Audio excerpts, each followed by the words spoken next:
Mr. Luther bought up thousands of acres of land in Malta and Stillwater and established what was called a scientific forest. The idea being that trees could be a managed crop, just like a vegetable garden. By the time he died in 1937, he had planted 7,000 acres of forest.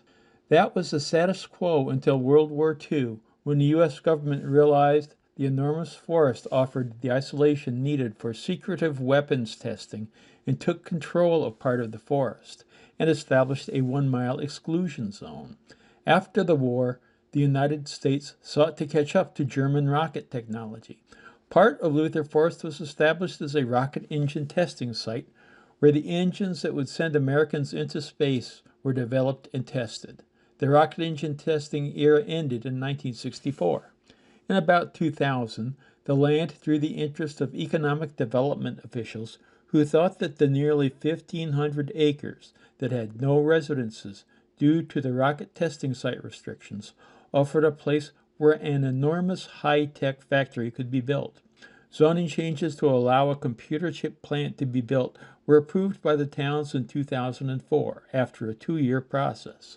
In 2006, New York State announced a deal with a company called Advanced Micro Devices to build a factory in return for tax incentives. But there wasn't a final commitment for them to build. Many critics thought the whole thing was a boondoggle and no factory would ever be built. I was a reporter covering the plans at the time.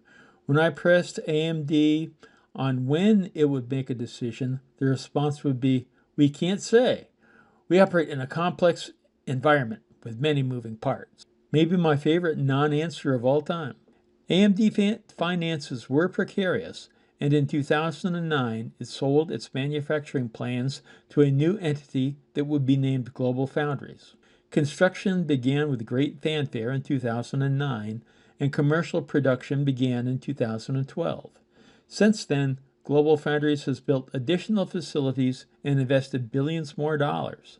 It is in a position to be Saratoga County's leading private employer and a major economic force in the capital region for decades to come.